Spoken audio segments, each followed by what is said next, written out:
네, 안녕하세요. 중소벤처기업부 장관 한성숙입니다.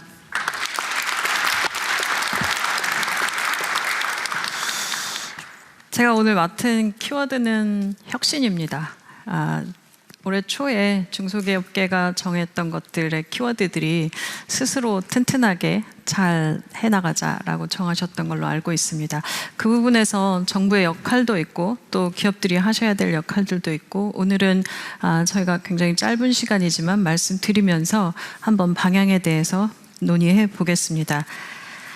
첫 번째로 말씀드릴 부분은 기술입니다. 아무래도 중소기업이 성장을 해나가는 데 있어서 가장 중요한 것은 앞서가는 기술이라고 생각합니다. 정부가 어떤 부분에 있어서 민간이 지금 지원하는 기술에 대한 지원하는 방식을 좀 변경하고 있습니다. 그래서 이미 팁스라고 하는 민간이 먼저 투자하고 또 정부가 매칭하는 R&D의 지원 방식을 지금보다 앞으로는 더 많이 좀 해나가겠습니다. 이 이유는 민간에서 먼저 선택하시고 그리고 정부가 후행으로 따라가는 것들의 성공률이 높았고 이것이 시장에서 통하는 기술일 때가 많았기 때문입니다. 그리고 중소기업에서 굉장히 많이 현장에서 나왔던 얘기들은 너무 단기적으로 지원한다, 1년만 지원한다 라는 말씀들이 많으셨습니다. 그리고 중소기업이지만 굉장히 적은 금액으로 지원하기 때문에 우리도 더 크고 좋은 기술을 개발해야 되는데 지원 금액이 너무 작다는 말씀도 많이 하셨습니다. 고개를 많이 끄덕여지시는 거 보니까 그동안 고민들이 많으셨던 것 같습니다. 그래서 글로벌 나갈 때, 그리고 지금 딥테크라고 하는 좀 고난이도 기술 개발할 때는 4년간 최대 200억 원까지 지원할 수 있도록, 그리고 기업들이 좀 모여서 한꺼번에 지금 지원하실 수 있도록 하는 구조들로 좀 바꿨습니다. 그리고 신산업이라고 하는 부분이 있습니다. 중소벤처가 앞서갈 수 있는 부분들이 AI 관련된 부분들이 있고요. 또 제약 바이오 부분들이 있습니다. 방산이 있고 기후테크가 있습니다. 중소벤처기업부 혼자 나갈 수 없는 부분인데 다행히 정부에는 굉장히 많은 부처들이 있고 그 부처들이 규제를 가지고 있기도 하지만 또 여러분들을 도와줄 수 있는 굉장히 많은 기술들이 같이 가지고 계셔서 과기정통부와 그리고 복지부와 협업하고 방사청과 국방부랑 협업해서 그리고 기후부 협업해서 여러분들이 앞으로 새로운 시장에 나갈 수 있는 협업을 만들어가는데 집중해 보고 있습니다. 그리고 연구실에서 만들어진 기술이 연구에만 멈춰 있고 이제 기술을 어떻게 사업화시킬 거냐, 이게 창업의 아이템이기도 하지만 또 한번 여러분들의 더 한 번의 도약을 위해서는 연구기관들과의 협업도 굉장히 중요하다고 생각합니다. 그런 부분에서 연구기관의 기술 이전이나 기술을 거래하는 플랫폼이나 또 한국형 STTR이라 해서 중소기업의 기술 상용화 프로그램을 만들어내는 부분에 좀 집중하려고 합니다. 그리고 스타트업들에서 작년에 발표했을 때 가장 좋았다고 말씀하신 부분입니다. 정부가 혁신기술의 첫 번째 구매자가 되겠다라는 말씀 드렸는데요. 올해 아마 곧 관련된 부분에 발표가 좀 있을 것 같습니다. 그래서 딥테크 관련된 실증 구매도 좀 하고 공공조달의 제도도 좀 바꿔서 혁신기업들이 좀 더 조달 시장에 쉽게 들어올 수 있고 또 정부가 제일 첫 번째 구매제가 돼서 시장에서의 실패를 좀 더 정부가 감당하는 제도들의 변경을 하겠습니다. 두 번째는 생산성 향상입니다. 스마트 제조라고 부르고 AI 공장이라고 부르고 피지컬 AI라고 여러 가지 단어들이 있지만 똑똑한 공장이라고 정리해 보았습니다. 이유는 우리가 일을 좀 더 스마트하게 하고 똑똑하게 해야 그 사람을 뽑기도 힘들고 그리고 시간도 없고 자본도 없는 중소기업에게는 훨씬 더 중요한 부분이라 생각했습니다. 그래서 똑똑한 공장 프로젝트를 가지고 생산성을 높이는데 정부가 집중 앞장서겠습니다. 이미 사실 제가 이 부분을 조금 대통령님 잘 못 알고 있던 건데 스마트 공장을 채택하시는 중소기업 분들이 이미 50%를 자부담으로 매칭하고 계십니다.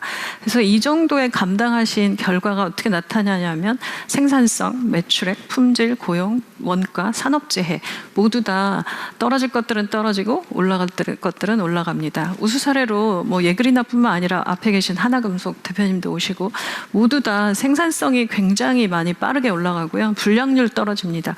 그럼 고용이 떨어지냐? 아닙니다. 생산성 좋아지니까 매출액이 늘면서 고용도 늡니다. 일하는 직업의 이 업의 변화, 그리고 새로운 젊은이들이 또 와서 일할 수 있는 IT 기업 같은 모습으로 변화된 공장의 모습을 우리가 볼 수 있습니다. 정부가 지금까지 지원하던 방식을 좀 바꿔보겠습니다. 지금까지는 단일 기업 중심으로 중소벤처기업부가 지원하고 있었는데요. 이 부분들도 좀 더 합쳐서 지원하고 그룹 단위로 지원하고 또 융자는 융자, 출연은 출연, 보증은 보증 이렇게 구분해서 매번 신청하셔야 됐다면 이 부분을 한 번에 묶어서 출연과 융자와 보증을 패키지로 묶어서 한꺼번에 지원해드리는 방식으로 좀 바꾸겠습니다. 그리고 공동사업 중심으로 생태계도 좀 바꿔야 된다고 생각합니다. 중소기업이 잘하는 분야들이 있습니다. 뭐 뷰티, 푸드, 패션 이거 외에도 굉장히 많은데 이 부분들은 중소기업과 전문기관을 연결해드리는 부분들로 좀 바꾸고요. 관련 부처가 같이 들어와야 합니다. 식약처 굉장히 화장품과 식품 쪽에서 중요하게 생각하시는데 같이 협업해서 인증과 글로벌한 인증에 대한 부분들도 도와드리겠습니다. 지역 특화 산업 부분은 대기업들하고 주로 작업하시는 쪽에서 많습니다. 이 부분은 중소기업과 그다음에 테크노파크 산단 이런 부분들과 지방정부까지 묶어서 같이 하는 구조들로 좀 바꾸겠습니다. 그리고 이번에 이제 새로 지금 고문하고 있는 부분인데요. 공정 단위별로 자동화할 수 있겠다라는 얘기들이 있으십니다. 그래서 이 부분은 대기업하고 협업하고 대중소기업들 간의 협업을 통해서 좀 더 현장에 빠르게 들어갈 수 있는 형태들로 좀 단위별로 바꿔보겠습니다. 네, 세 번째입니다. 수출해야 합니다. 제가 글로벌 얘기하고 수출했더니 댓글에 어떤 부분이 말씀하셨는데요. 현장을 모르는 소리다. 우리가 지금 힘도 없어 죽겠는데 무슨 글로벌 나가냐, 수출이냐라고 하셨지만 그럼에도 불구하고 저는 해야 한다고 생각합니다. 이유는 수출 기업들의 월등한 경영 성과 보시면 아실 수 있습니다. 첫 번째 회색으로 되어 있는 부분들은 평균 매출액, 평균 고용, 영업이익률 모두 다 보시면 회색으로 된 건 내수 중심의 기업들이고요. 파란색은 수출 기업들의 중심입니다. 저는 이것을 스마트 공장에서도 느낀 거지만 이유는 새로운 걸 하고 다른 걸 하다 보면 어쨌든 무언가 바꾸게 되어 있습니다. 그러면 그 사이에 경쟁력이 생기고 힘든 과정 속에서 어떻게 새로운 방식을 찾아 나갈 것인가에 대한 그런 부분들을 할 수 있다 생각합니다. 물론 장전에 중소기업이 굉장히 잘하셔서 최대 수출액도 나왔고요. 수출 기업 수도 많았고 그리고 연속해서 수출하는 기업의 숫자도 많았습니다. 이 부분 좀 더 강력하게 수출의 각 단계별로 말씀 주신 부분들의 모든 것들을 전 주기로 좀 설계를 하고요. 그리고 수출에 있어서 지금 이번에 저희가 생각하고 있는 게 첫 번째입니다. 내가 사업을 했을 때 첫 번째 수출을 도전했을 때 첫 번째로 어떤 매출을 냈을 때 첫 번째 창업했을 때 이런 이라고 하는 걸 어떻게 도와드릴 것이냐라고 하는 부분들을 정리하고 있습니다. 그리고 뷰티나 이 영역에 대해서는 좀 업종별로 다르게 접근해야 될 부분들이 있었습니다. 가장 어려워하시는 것이 인증과 관련된 부분들이었고요. 그리고 식품도 그렇지만 뷰티도 이 이름을 좀 특별한 어떤 전문 용어 작업하시는 거 그리고 문서 작업하시는 거 이런 거 너무 어려워하시는 부분들이 있어서 차별화된 업종별 지급 지원해드리겠습니다. 그리고 온라인 수출을 굉장히 강조하는데 직접 오프라인으로 먼저 나가시기 전에 테스트하기에 굉장히 좋다고 생각합니다. 그래서 온라인 관련된 수출하는 부분과 그리고 지식재산처 협업해서 K브랜드 보호하는 부분들도 좀 적극적으로 하고요.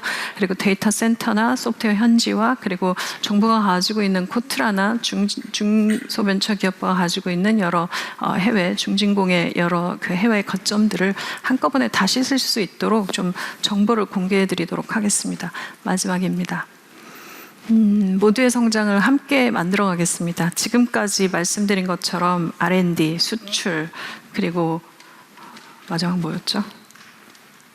R&D, 수출, 스마트 제조, 생산성 향상. 네. 이 부분에 대해서 저희가 매번 개별적 사업을 지원해드리고 있는데 제가 와서 보면서 느낀 건 회사를 하는데 우리가 이때는 수출만 하고 이때는 R&D만 하고 이때는 공장 생산성만 하고 이러진 않지 않습니까?